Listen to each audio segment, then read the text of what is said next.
So ball out of bounds underneath, right to BG. And now an offensive foul. They're going to call it on Taurasi, I believe. And immediately asked for a replay review on the possibility of being upgraded to a flagrant. Angelica Suffren is the crew chief, Claire Aubrey and Marcy Williams. Here's a look at what is being examined. So Taurasi throws the ball inbounds. She's coming in. The elbow goes up. And they collide. So obviously Atkins is defending Taurasi very tight as Taurasi comes into the play of the floor. And so, you know, Taurasi trying to get open. She creates space with that elbow. We'll see what they decide to call on that. But it's going to be an offensive foul. And, you know, with 5 seconds left, they look like they had a good opportunity to score at the end of this quarter. Especially with getting it to BG. And you can understand why Ariel Atkins was face guarding Diana so tightly, because you didn't want her to be available for a catch and shoot three like she and BG like to do.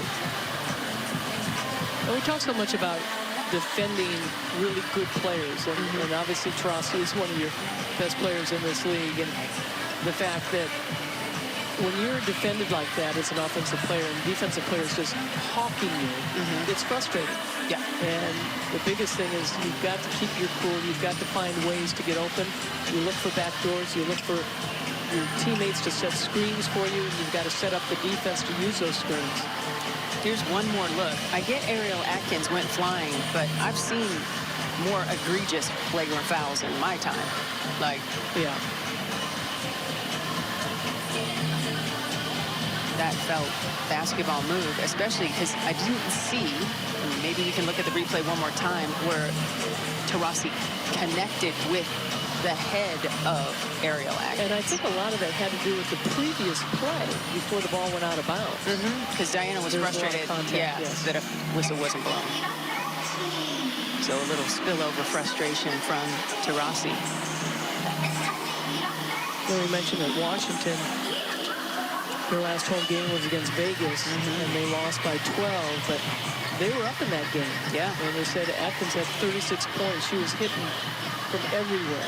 Yeah. 2020 Olympian, and you know, she reminds me, she and Copper remind me of each other. And right now, Copper is kind of not existent in this first quarter. 0 for 2. Right. Both of them were three-point shots, and you know, giving her the opportunity to get in a fast break situation. But Washington has slowed the Mercury down. The Mercury really, early on, they had a couple turnovers. Washington did, that Mercury took advantage of. But the Mercury have to get Copper involved in their offense. Yeah, it'd be nice to see Copper going downhill. We know she can score in a hurry. She had 20 points in the fourth quarter at Indiana as she tried to drag the Phoenix Mercury across the finish line there at Cambridge.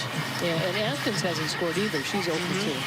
That's good defense, team defense from the Mercury so far here in this first quarter of play. It's been a minute since we've had this kind of discussion over any kind of play call this season, as Angelica Suffren is just trying to make sure that things are all on the up and up. It's got to be indisputable evidence to upgrade.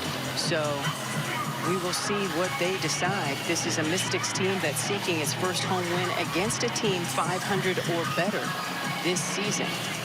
So the explanation going to the folks at the scorers table. Taurasi doesn't look happy.